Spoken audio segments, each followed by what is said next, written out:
So good morning ulit mga ka-auto. So sulitin na natin yung araw na nandito tayo sa Angeles, Pampanga.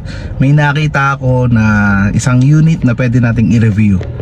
So nakasubscribe na ba kayo? Kung hindi pa, pakisubscribe naman po ang channel namin. Bibigyan ko kayo ng 5 seconds para mag-subscribe. Ito na ang 5 seconds nyo. 1, 2, 3, 4, 5. Pakisubscribe naman po ang channel namin at samahan nyo ako sa isa na namang unit na i-vlog natin. Simulan natin yung video na yan after ng intro na to.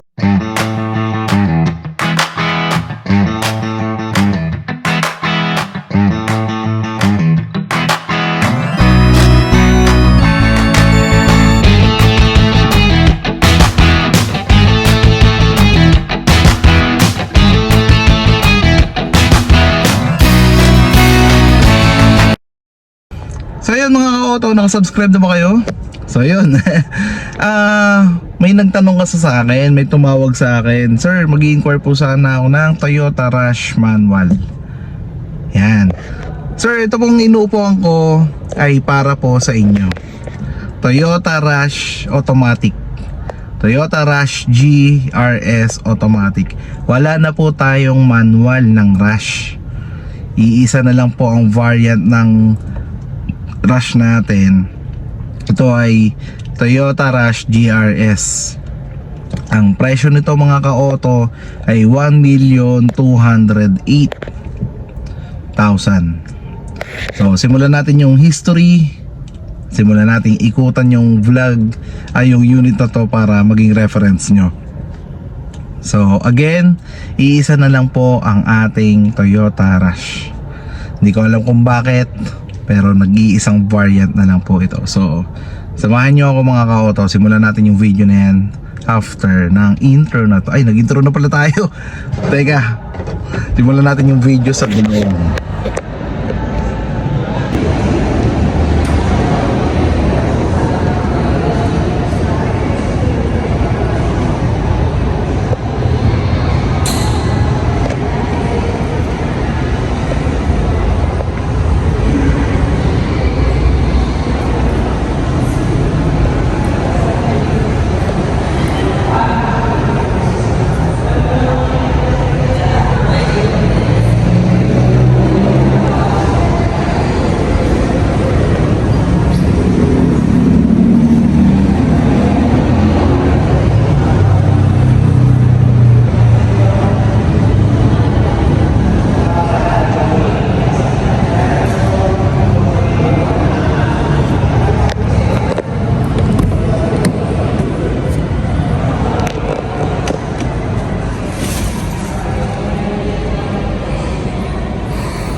So ang gulong nito mga ka-auto ay 21560 R17. 17 inch yung mugs niya, then 5 holes. Yan. Then sa ilaw, ito LED na yung headlamp. Then sa fog light, ito. Yan. Then ito yung front fascia niya. Sino yung kamukha nito mga ka-auto? Sabi ng father-in-law ko, maliit na Fortuner yung Toyota Rush. So, di ba? O, pasukin natin yung engine. Di ba? Kamukha ng Toyota Fortuner, oh. O, ito yung Fortuner. So, pasukin natin yung makina. Sa makina, hindi siya dihila. Hindi siya diganto. Dihila siya mga ka-auto. Yan, oh. Lahin nyo lang, ganyan.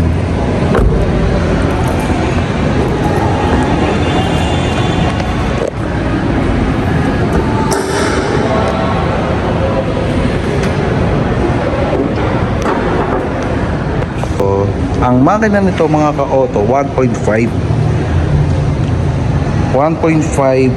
4-cylinder inline 16 valve DOHC with VVTi.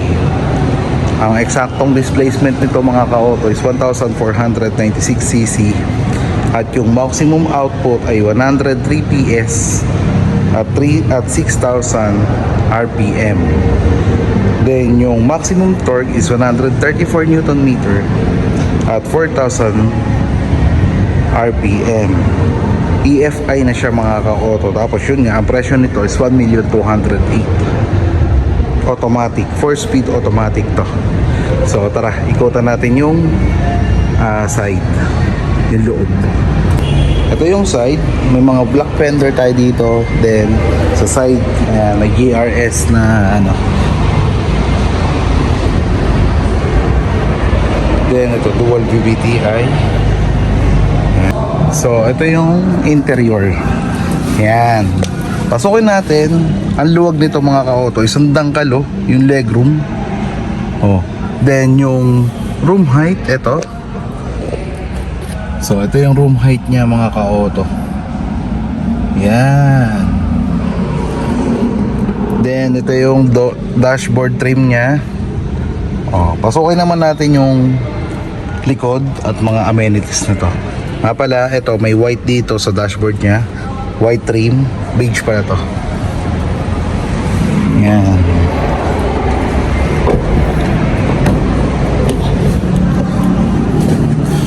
Dito naman sa second row mga ka-auto, may legroom tayo na ito.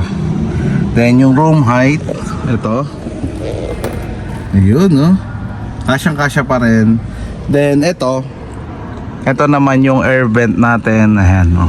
1, 2, 3. Then meron tayong fabric na seat material. Ito naka-plastic pa, hindi ko lang tinanggal kasi ano, pero 7 airbags to mga ka-auto. Hindi ko pala nabanggit nung sa harap. 7 airbags to. Dalawa sa isa sa passenger, isa sa driver, isa sa knee, dalawa sa side, dalawa sa curtain. So 7 airbags to. Ayan, nakalagay airbag sa curtain. Sa side. Then grip assist, meron tayong grip assist na isa, dalawa, tatlo, apat at lima. Yan, 5 grip assist. So ito, may lagayan tayo dito ng bottled water. So tingnan natin kung kasya tong Starbucks. Ayan, medyo hindi kasya. Ayan, hindi ano. So water bottle lang talaga. Then yung plastic siguro kasya. Then meron tayong 12 volts charging dito, power outlet. So yun, puntahan naman natin yung likod. Pasukin natin yung third row. So one touch tumble din ito para makapunta tayo sa third row. Yeah.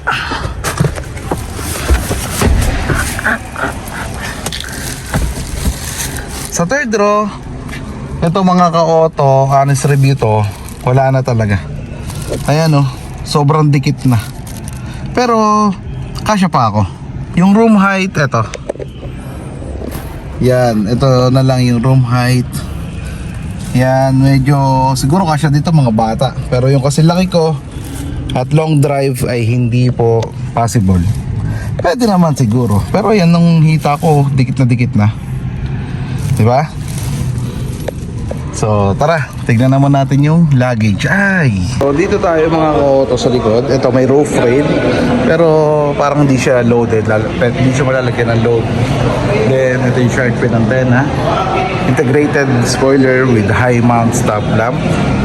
Then meron tayo backup sensor dito, tapos rear diffuser, backup camera ito. Yan. So yun, ganda ng rush. Saktong-sakto na to para sa 7 pamilya. Yan.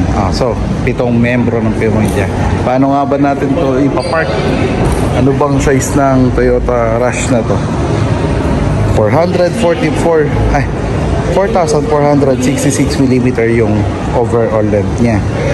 Yung overall width niya is 1,687mm. Yung overall height naman niya is 1,705. Yung wheelbase 2,685. Yun. So pasukin natin mga ka-auto ang paborito ng lahat, ang driver's side.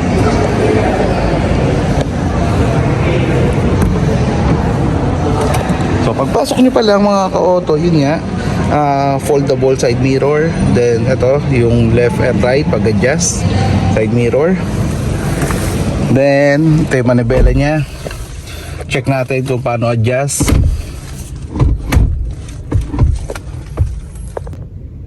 Ang pag-adjust ng manibela mga ka-auto, tilt up and down lang. So yun, hindi siya telescopic.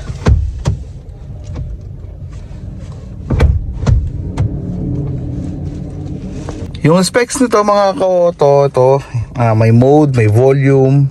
Yan, then ito yung instrument cluster. Then ito yung head infotainment, meron na siyang ayan, head unit. Yan, then ito yung aircon, power outlet.